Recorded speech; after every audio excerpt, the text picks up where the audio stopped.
Hi, welcome to the first edition of Sweet Decks. Got 5 O's for the brand new Duskmourn season.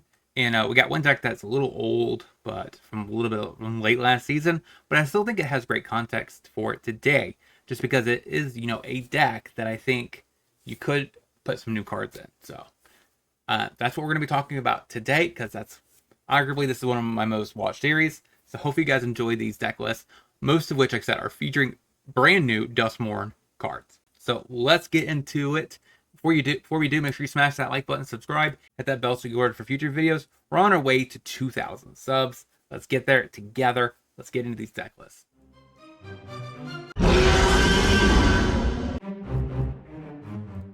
So the first deck I have to talk about is Bogles. Now this deck did get some brand new cards, not necessarily in this list. This is the deck I was talking about. We have the new Shelter by Ghost, and we have the new Hexproofing Aura at Flash Speed. Now these are definitely cards that I think you should be adding to this list.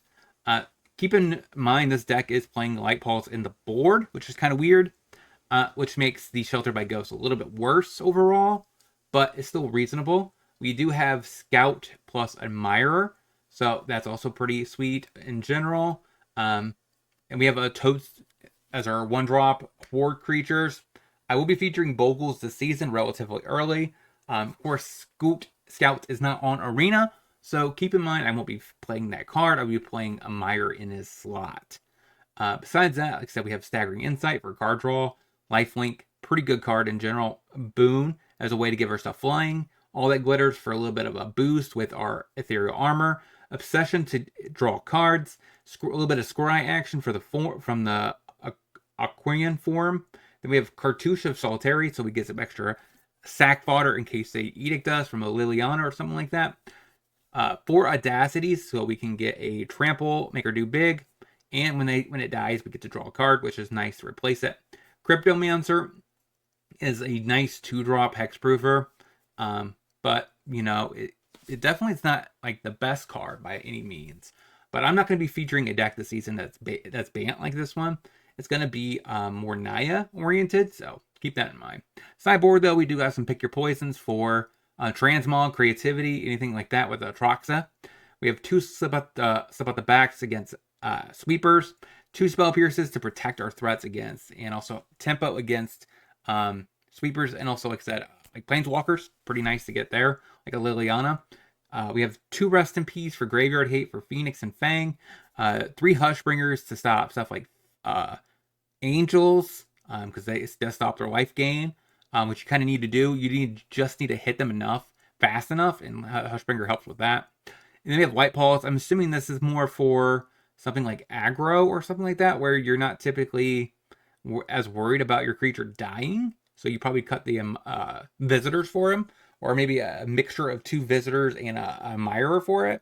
But I'm not sure what matchup this is for, since typically I play all 4 copies in my main board. So interesting to see that. Like I said, we do have the new cards like Sheltered by Ghost, the new Hexproof Aura, which I'm going to feature both of those 2 in that deck. Like I said, and now the next 2 decks on my list are kind of different takes on the same idea or same deck, so let's get into that. So the Tree of Partition decks, there's 2 different ones. This one is featuring the brand new FOMO, Fear of Missing Out, and it of course uses Harvester and NT, it looks like, not Epic here. So that way we can just tap it down, Tree of Partition, make them lose X life. Marvin combos with this, with Agatha, so that's pretty nice. And then we have Fable the Mirror Breaker, because it's just a really busted card. Fatal Push, Thoughtseize, best interaction in the format. And then the Thrill Seeker as a way to finish the game off with 1 shot. You tap it, sack it, game, right? Sideboard, we do have a couple Duresses for a little bit of discard effects. Gets Control and Combo, where you want to cut Fatal Pushes. Braids for artifact removal, so that's pretty important against something like not heroic, but man, I'm drawing a blank. Against something like Cat Oven, where you want to get rid of the oven, which is really important there. Feed the Swarm for enchantment removal, most likely, since we don't really need it for creature-based removal. 3 Path of Perils for a sweeper effect against aggro decks like Rakdos aggro, which is one of the most played decks right now. Ashiok kind of stops Phoenix. Also pretty good against Lotus Field, and some stuff like that.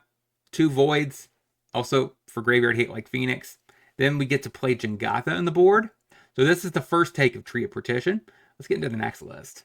So next list still plays Marvin from the newest set. We still have this same package right here. We do have a Torch down here. We have a Duress in the main and adjacent to the Thought Seizes. We still have the 4 Thrill Seekers, and we have 3 Tree of Partitions in this deck, which we are playing the Loner to mill away a Tree of Partition. So that's pretty good. Then we still have our Harvesters and our Undead Splitters because we Sprinter, because we could easily get that out of the yard after milling it over with a Loner. So that's pretty sweet. Sadly, we don't really have a way to crew this thing. So we do have to kind of attack with it. Otherwise, we can Tree Partition, tap it, make you... yeah, I like that combo. So the combo here is if you have a Tree Partition in the graveyard, you could tap your Loner to make them go to 1 life. And then when it's tapped out, the second main, it makes you throw away the Thrill Seeker out of your deck, which you can then eat up with your Agatha Soul Cauldron and then immediately win. So it's not a bad line at all in the deck. We have 2 Duress in the side for a little bit more against control and combo. Another Torch in case we need to cut Thought Seizes for that, and Anoint with Affliction as a way to get rid of small creatures. We have a Marvin in the sideboard. Not really sure what matchup you're wanting to bring another copy of that in, but I guess that's fine. 2 Molten Collapse for Planeswalker removal, most likely, or medium-sized threats like Shieldred. 2 Omnixilus for the grinding matchups like Control, Midrange, Withering Torment as an enchantment removal or a creature removal, so it's a little bit better of a removal spell than I think what the other deck was playing.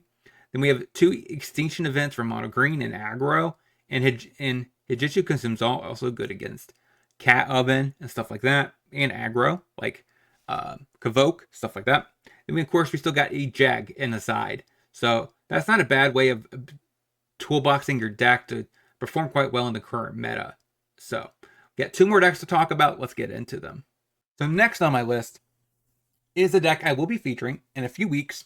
I've seen this deck get a 5-0. I knew I was going to play some sort of Greasefang. I wasn't sure if it was going to be Orzhov. Since we do have the new Overlord, I thought maybe we can cut green.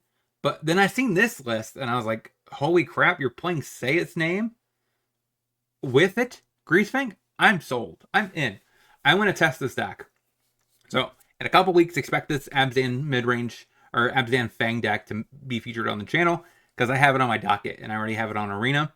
So, we have Overlord. Like I said, this is one of the cards I thought would be really good in Fang. I thought maybe either this or the other new Chariot, not Chariot, but the new Shredder, I thought maybe would be good in this deck if you wanted to ramp into your Parhelions.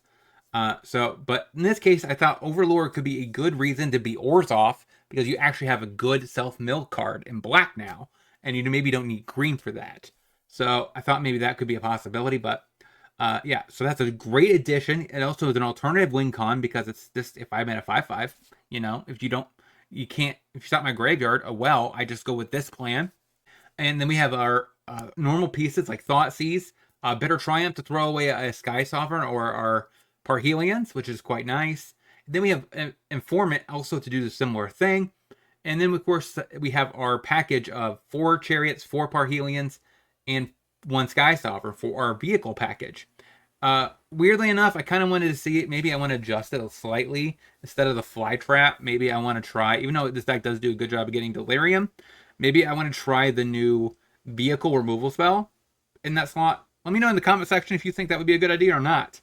I'm not a Greasefang player, so I'm just thinking of trying a new cards, and I thought that card could fundamentally work in this deck. But Say Its Name with the new 9/9 for 7 mana 9/9 is a great addition to this deck, because you do want to self-mill, and it gives you an alternative way to win the game again. So not only you're attacking from the Greasefang angle and the Overlord angle, now you also got a 9/9 angle. So it really does, redundancy to win the game is kind of nice in this shell now. Of course, we still have Grizzly Salvage. We got rid of Cash Grab, which you could argue is better or worse. I kind of think maybe, I don't really think, it's tricky to say which one's better between Salvage and Cash Grab. The benefit of Cash Grab is it's not requiring black, so it's a little bit easier to cast. But Salvage probably picks up most things. And the only advantage of Cash Grab, I guess, would be if you want to actively put a cherry in your hand to cast it on curve, you could. So I'm not really sure which one's actually better. But besides that, sideboard, we do have 2 silences for the stupid Phoenix deck. We have a couple Abrupt Decays to answer small creature decks, and Liliana. Now, we don't really care about Liliana, but, stuff like that where it's a Planeswalker, enchantments for 3 mana or less, 4 pushes for aggro, 2 hearses, plus flankers for graveyard hate, in case we need a little bit of life gain. That's not like a deck that uses the Monstrous Rage, stuff like that with Trample. Flanker can be a nice blocker and gain a little bit of life there and scry. But then again, like I said, if a deck is good on Trample and the Fling deck, do not bring this in against that because it only stops 1 damage and it's not worth it. Duress also against Control and Combo over the Fatal or the Bitter Triumphs is pretty reasonable. So, like I said, let me know in the comment section if you think the new vehicle, Skyclave Appetizer's vehicle, is worth it. Because I might want to try over Flytrap. Even though Flytrap is pretty awesome and I wanted to feature it, maybe.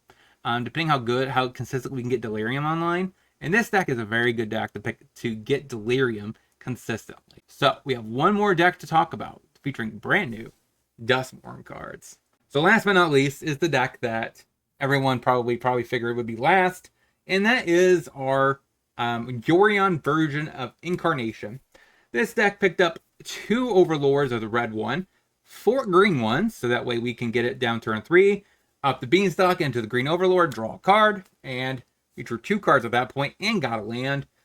So that really helps you get to your bindings and your fatal pushes for a little bit early interaction. So that's pretty good at keeping ourselves alive against the Rakdos aggro deck. We have our Skyclave Appetizers to eat the mouse. That way they don't get the dice trigger, which is quite important. And plus, it's pretty nice to get that off of our 3-drop. We have 1 Zur as a sweet addition, actually, because this turns on your Leyline bindings. Even your Overlords, you could turn them on from a non-creature to a creature, attack for a 5, and gain, I think it gains lifelink or something like that. So that's kind of nice. We have, addition to that, Heliod to get our enchantments back after Incarnation Sack. We have Beza for aggro to gain a little bit of life, make a bunch of blockers. Elish Norn to stop Cat Oven life gain triggers. Potentially some little slightly other things. Moonblast Cleric we can get from the 2 to the 3, potentially, in case we need another Incarnation. Now, keep in mind, I don't see fires in this deck, which is a little bit different, right? We do have a Titan of Industry at the top end, looks like at the very bottom, with a Troxa, so that's kind of cool. I'm not sure why there's 3 empty slots right here, but And the other thing to keep in mind is we have 3 High Noons in the main, which is a really good card in this current meta because of the fact that, for one, it helps stops Phoenix max and getting multiple spells, and it helps against Rakdos aggro, mono green. So many different decks try to cast so many spells in a given turn that it's kind of nice to have that in the main. Make you a pseudo prison deck. You have another copy of High Noon in the matchups where it's really good. In the side, we have 3 Thoughtseizes to cut the fatal pushes for against control, combo, stuff like that, where push is kind of just a dead card. Thought Distortion, we have 2 copies, really good against control to get rid of all their counter spells out of their hands to make sure we resolve our spells. Because our worst matchup typically with Incarnation is control. We have a Bounty Hunter. I'm not sure what this is for. Let me know in the comment section if you know what it's for. We have 1 Rest in Peace. Kind of weird. We also got a Throwback, right? That's our graveyard hate. So the goal here is, of course, we bring in Rest in Peace and Throwback. We can sack our 2-drop enchantment. Something like High Noon. Or Nowhere to Run, which is a decent removal spell that turns off Ward and Hexproof. For a Throwback, we could pay a green, make them exile their graveyard, gain a little bit of life against aggro. It's a very versatile card, especially with Incarnation. 2 Path of Perils for the aggro matchup, 1 Archon of Emeria, so in case we need to prevent Phoenix and Lotus Field and stuff like that from casting multiple spells. We could tutor for something by sacking a 2-drop enchantment. We have a Nimble Larcenist as a way to make our opponent discard a card. I think it's like a pseudo Thoughtseize. Not exactly, but I think it's a little bit worse, but still pretty decent. We got a Buzz Crusher for the Lotus Field matchup and against creature lands. So if your opponent is control and you expect a heavy amounts of you know, haul the Storm Giants. It's kind of nice to have something to blow up the hall, so that way they can't really win the game. And that is our deck. So we have Yorion to blink our Overlords, which is quite nice with the impending, because you play for cheap, play Yorion, blink it, is no longer impending. So it's pretty nice there. What deck did you guys like the most on this that I talked about today? I'm going to be featuring tons of new decks in the next couple weeks. Make sure you subscribe for that. And let me know in the comment section, like I said, what one of these decks was your favorite. And until next time, hope you guys have a great rest of your day. Talk to you soon.